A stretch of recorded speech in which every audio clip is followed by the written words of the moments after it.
Welcome to the Growth with AI podcast, hosted by Integrated AI Services. I'm Peter Martinson, and today's episode dives into how AI is reshaping digital marketing, content strategy, and performance optimization across modern agencies. Our guest is Mariia Grachova, founder of Luna Agency, a firm known for blending data-driven marketing with creative execution to help businesses scale. Mariia has been actively integrating AI across SEO, content creation, paid advertising, and operational workflows, transforming how her team delivers results and how clients experience agency support. Mariia, it's great to have you here. Thank you so much, Peter, for hosting me. I'm really so happy to be here. And hello, everyone who listening us today. So tell me your story. How did you start doing what you're doing now? Oh, actually, it will be the long story. Originally, I'm from Ukraine and I moved to America only 2.5 years ago. And I had really hard choice, go to work in Starbucks or start my own business as all the immigrants do. So I am a software developer in my bachelor and I have my master's in marketing, and I'm doing marketing for over 8 years for now, and did it before in my home country, and also worked a lot with a lot of service-based businesses based in Ukraine, but who want to promote their services in the US, in North America. And I know market well. So I decided to start my own agency. And for now, it's 1.5 year ago. So we are like, I think, a newborn who just started to discover this world. But it's now 15 people in my team and we serve near 20 clients. And we are so happy to scale next year and achieve our first big milestone. And in our forecast, we predict 1 million revenue next year. So hope to share my knowledge. Happy to be here and share my knowledge with you. Wow. Well, just a couple of quick comments. For only being here for 2 years, your English is fantastic. And congratulations on having that be your milestone and your goal for next year, $1 million. And you said 2 years? Yeah, 2.5 will be, but yeah. Now, to me, that sounds very impressive. So well done. Thank you. Thank you so much. Yeah. So on your LinkedIn profile on your website, you were described as the chief of everything officer, which is a great new way to look at the CEO. So how do you describe your role at Luna? Okay, so for during this year, my main goal will be to leave operations and kind of like have this strategic time to be just me as a founder, but not me as a marketer, as a digital strategist for our clients. So for now, I think my main goal and my main focus is business development and marketing, just because I understand that sometimes marketing agency really focused on results for their clients and really forget about marketing themselves. So I'm for now really focused on how to promote Luna and how to attract this really important for us partnerships, how to be presented in media, how to form our brand awareness, our SEO, our paid ads, and how to attract more clients to have our growth and to make it predictable, because it is also the second problem in every service business that we are now serving, that they have a lot of referrals, a lot of leads from friends, from family, from their neighbors, but they have no predictable growth. So some months you have a lot of leads and other months you have no any leads. And for me, it's also the big pain. So I understand our clients too. So for now, it's my main focus to be in business development and to build the sales department, to build a marketing department, to properly market Luna Agency as a brand. Fantastic. When you first, there's a lot of discussion of AI, and that's what the podcast is for. So I'm curious, how you first encountered AI and decided to use it in digital marketing. Okay, I remember actually before like doing the whole digital marketing, I started from social media and paid ads, but my ex-boyfriend, he was SEO specialist and he once came home and it was kind of like, I find out this tool that can generate text and can replace the copywriters. And it was kind of like, I think maybe 2019 or 2020, something like that. And it was kind of like, wow, I don't believe you. So it is kind of like, can be existed. So, and he tested this thing with his own like pet project. He had a blog about video games or something like that. And he just started generating the texts. And it was really, really successful because that time, Google didn't ban for any AI content. So you can just generate content and grows in organic traffic and positions really, really quickly. And you do not need to pay additional money for copywriting for human one. So it was kind of like cost effective, fast, really easy to optimize. And it was kind of like not bad text actually there. So it was like a little bit too about nothing, but it was kind of like nice canvas to create something interesting. So that's how I started to use it. I just for doing text for social media because I Mhm. work in social media. And after that, when ChatGPT start gaining its popularity, so I'm kind of like start using too, but just for like usual stuff, doing only my work. But I think a couple of years ago, I started to ask him about, I don't know, give me some advice how to, I don't know, how to set up this campaign or Google released new update. Please give me some, all of the news from Reddit threads about the changes or please summarize this 5 hours video about management of creative teams. So how I need to build my ClickUp properly. So kind of like that. And it's for now one of my biggest helpers in my daily work, in my daily routine. So using AI in your business, and just getting started with it, what was your biggest, like question or concern, and how did you decide where to start using it in your business? Okay, my biggest concern for now, and I think it's my team's biggest concern too, it's about how we need to, in SEO, a lot of depends from the content and how content like is optimized from on page and like from keywords perspective. So, and Google in every of their updates and documentation posted that they will like delete all the AI content and all the content generated with AI will not be like ranks well. So, but it ranks and it works for our competitors, for our clients, but we understand that once it will not perform well. So for us, we try to now combine approaches. So do like 50-50 of AI generated content, 50% of human written, or copywriters sometimes optimize the AI content, and how to find this balance Mhm. between really useful information and also algorithms and how they will check this useful information that our content creators and copywriters will generate and after that humanize.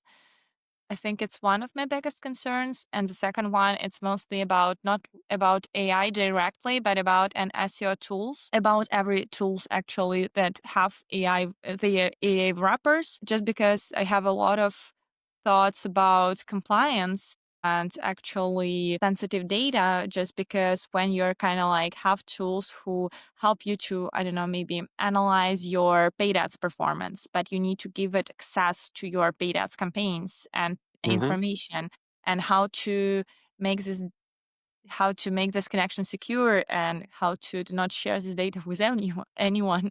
So it is kind of like two my biggest concerns. So for now, we are find a solution to like do this 50-50 work with tax and also work only with like security, security reliable tools.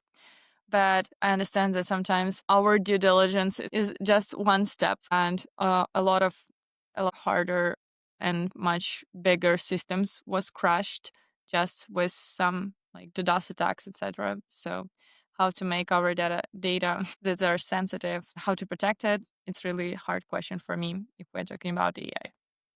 Yeah. So I've been doing some work for a doctor's office, and he's like, "We want to use AI," and I'm like, you know, Yeah. we for now we need to just stick to just straight programming and automation without AI because I don't want to take a risk on any of Yeah. your data getting out. Yeah, yeah, it's the same with SEO, mostly for law firms, because we had a few law firms that specifically works with like moving companies, and it is kind of like only one word can change the whole sense of the sentence. So kind of like we can just use a synonym or AI just rephrase this sentence and it's kind of like totally change the meaning if we're talking about law. So Yep. we are always kind of like, okay, please proofread it twice. Yeah. So as you're adding AI and you're using AI tools, do you find that your team is changing? Are you having to bring in people who are more technical to use the tools, or are you finding that you're bringing in people who are more creative because the tools are so easy to use? Wow, hard question actually. So I have one big insight that we for now replace a few positions or kind of like changed it a little bit because we find out how to automate them or Hmm. make their work part of their work is automated now, so we can kind of like simplify it a lot. And for now, like my personal assistant work kind of like change a lot just because she's now not only my personal assistant but also my business assistant, because actually she can kind of like do a lot of my work just because I told her what prompts I use. If we are talking about like reporting or kind of like commercial proposal for partners or some kind of like other stuff. If we are talking about creativity in marketing, it's really important. So mostly I'm really focused on it first and really in I hired for over 5 years for now because before my own business, I was in C-level positions in marketing during, I don't know, maybe 4 years or something like that. So I always wanted to hire creative people first, just because I understand that in marketing, it's one of your killer feature when you can just be creative Hmm. every day. But I also understand that if we are talking about people who are now around me, so mostly people who are reporting me directly, they are mostly people who are focused on operations just because I'm this creative person in our team. So I'm kind of like need to be surrounded with people who are kind of like know how to do the documentation, know how to do the requirements, know how to structure our work properly, how to automate it, how to build these connections, how to do it like properly, because I am doing like creative magic there, and after that, they try to structure it properly. So I'm hiring more operations people now. But if we're talking about general, my approach to hiring, I'm always really happy to work with creative people first.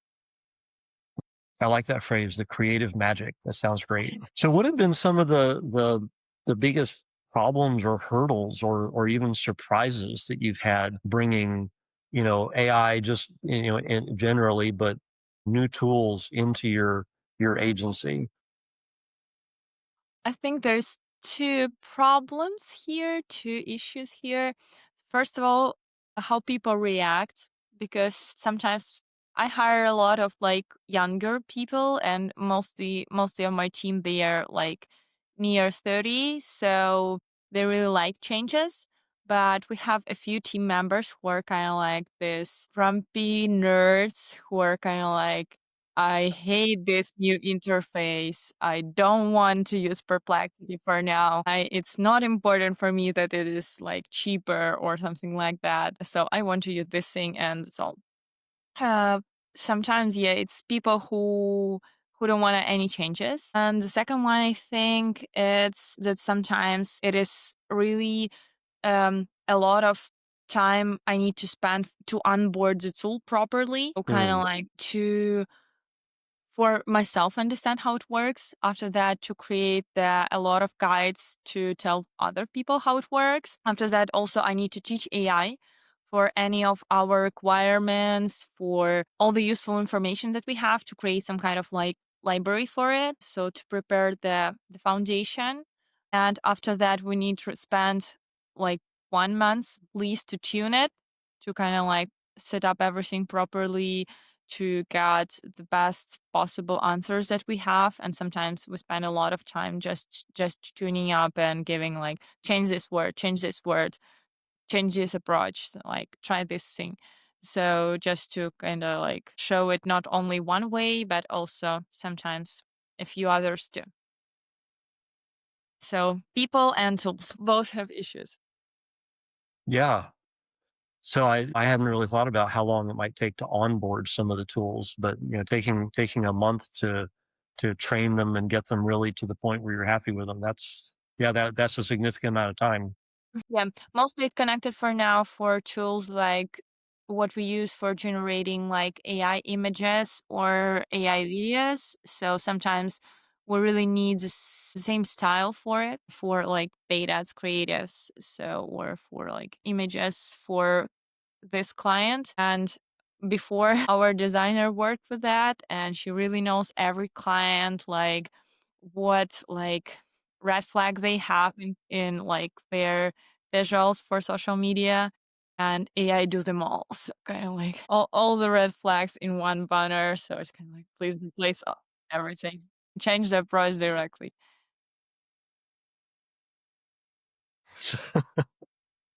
So how would you say that your workflow now is it how would you say that it's like changing the value that you're bringing to clients? Are you able to do more with less? Are you able to give the client more for the same amount of money? How would you describe the practical way that AI has changed your business?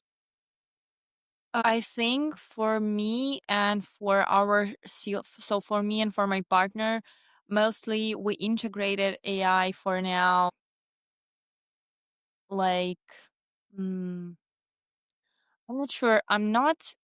We have, I think, the same amount of money from our clients and giving them more value.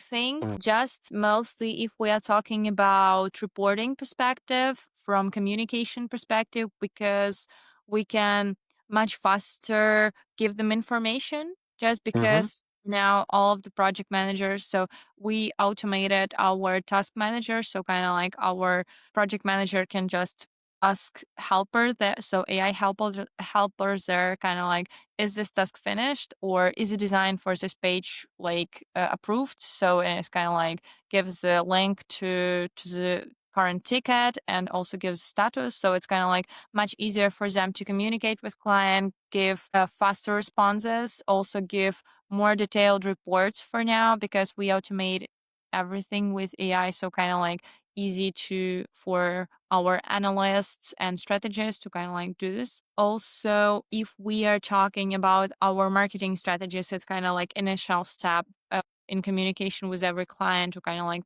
prepare the audit of their marketing and also to prepare the strategy. So how we like roadmap for next 6-12 months. So for now, our strategies are much, much better, I think, and much wider. So it covers more competitors, it covers more researchers. It's really easy to read dashboard there. So it is kind of like more, I like our strategies more because they are really answering now for every questions that our potential client can have possibly. Also, it's really much easier for us to analyze our calls and kind of its efficiency. So with a lot of clients, we actually canceled our weekly calls and goes just to like bi-weekly monthly calls because we like added AI transcriptors to these calls, and it's kind of like we really show them that we are just spending their time, their manager's time, we're spending our time for like speaking, I don't know, 30 minutes per week about nothing. So it mm, just kind of like it's duplicated the information that we text them every Friday. So kind of like it is our weekly status and it's our plan for next week. We do the same in our weekly calls, but it can just be a message. So it really also gives a lot of free time for people, I think, to relax because we understand that it's just like our coworkers simplify this process so they can just spend this time to have a break, to have lunch, Hmm. to have free time, to maybe learn something, to read a book. So something like that. Wow. Okay. So yeah, it definitely sounds like you've automated a lot, and that gives you back more time to actually do the work. Um, Think yeah, it's never enough. So I just always thinking how we can automate like what we do every day, but sometimes we need to leave this creativity stuff for people who like to do it. Now, so do you have a favorite automation platform like Make or N, or do you have a favorite? Yes, we use N8N mostly for everything. I'm not sure about Make. I think we do only our email campaigns. So to automate our email campaigns with Make, just because it's like easier to integrate it with our email campaigns tool. But for everything, for every other automation, we do N8.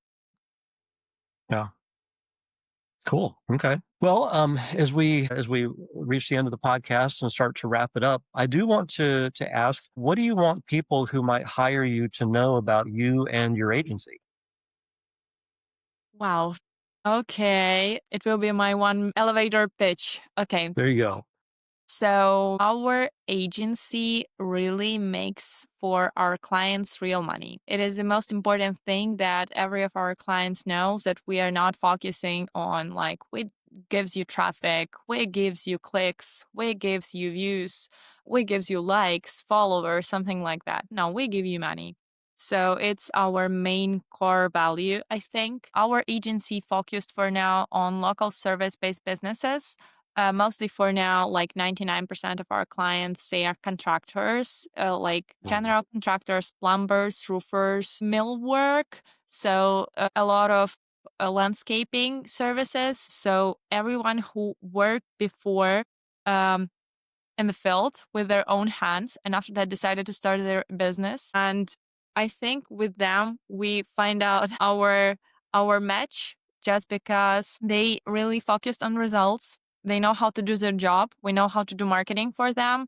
And it is kind of like the best match just because you just need to deliver your clients the best service. And we need to do the same for you. So, Fantastic. All right. Well, Maria, it's been a real pleasure having you on the show and talking with you. And, maybe we'll see you again in 6 months or a year and see how you've changed. sure, sure. Thank you so much, Peter, once again for hosting me. And it is really pleasure to visit your podcast, and I'll be happy to check up in a year. Maybe I'll tell you about our next big milestone. That sounds great. All Great. right.